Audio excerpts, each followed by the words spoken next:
State Representative Greg Howard. Representative, good morning. Well, good morning, my friend. Thanks for having me. It's always a pleasure. It's been a while since I've chatted with you. I think all right, I'm going to throw a few bills to you. Okay. All right.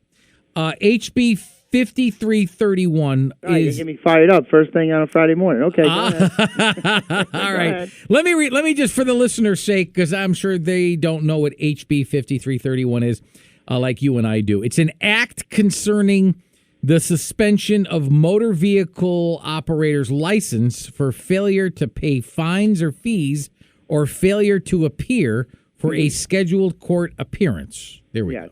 It's outrageous. Yeah. It's crazy. So under current law in Connecticut, if you get a ticket, we'll just say speed. And I've been harping on speed, Gary, because we are setting records, not good records, by the way, of the most fatalities that we've ever had in our highway. Oh, my goodness. Okay. We're over 90 already this year. At the same time, it's important to know some things about fatal crashes.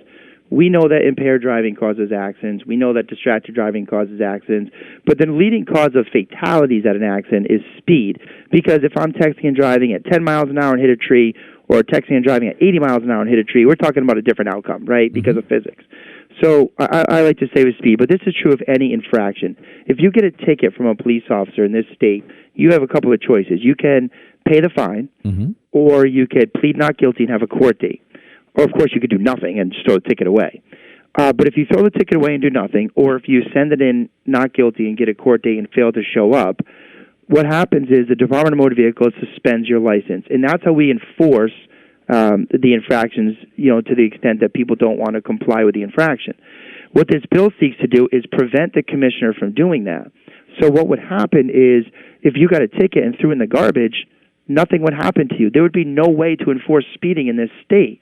And it's important to know the chief state's attorney submitted public hearing testimony, as did Judicial, pointing out the exact same problem.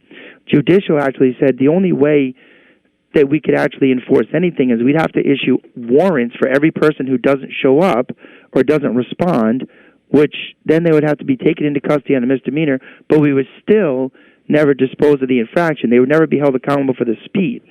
So it's a big issue, and when you talk about what's going on in the state of Connecticut today with the average speed on the highways being through the roof, record number of fatalities, and a law enforcement profession that has been demoralized for 4 years because of policies like this coming out of Hartford. And let's talk about, if you take calendar year 2019 to calendar year 2022, so pre-COVID, pre-anti-law enforcement in the state of Connecticut, to the first full year post-COVID, the state police saw a 65% reduction in traffic stops.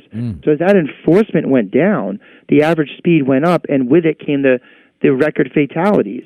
So why would we send a message to our law enforcement that, hey, if you give a ticket, it's not enforceable anyway, so don't waste your time? Well, it's also more revenue for the state, policy. Too, right? I mean, it's also more revenue to the state. So they would be, if I understand this bill correctly, it's eliminating the ability for the Connecticut Department of Motor Vehicle to revoke a driver's license for an unpaid speeding ticket or any other of the traffic infractions that you mentioned, including failure to appear.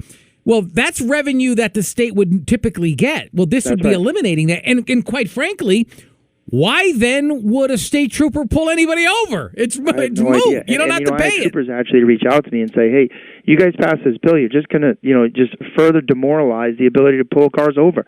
It's a real problem. And I want to commend Commissioner Eucalito, the Commissioner of Transportation, because he actually submitted testimony in opposition to this and said, listen, we got a problem on our highways, and we need to address it through enforcement. And if you guys pass this bill, we're never going to be able to do it. But unfortunately, it came out of transportation along party lines, made it to judiciary, came out along party lines. It's headed to appropriations, where I'm hoping it can get killed, but we'll see. I guess we'll know on Monday. More lawlessness here in the state of Connecticut, my friends. Oh, my goodness. And Gary, it's an important thing to we have a record number of fatalities in our highways. Last year, Connecticut was number 3 in the nation, behind Maryland and the District of Columbia, for the spike in stolen vehicles. These are things that the policies of of the Democrats over the last 4 years with romanticizing criminals and villainizing the police has led to this. And it's not a good place for us to be in.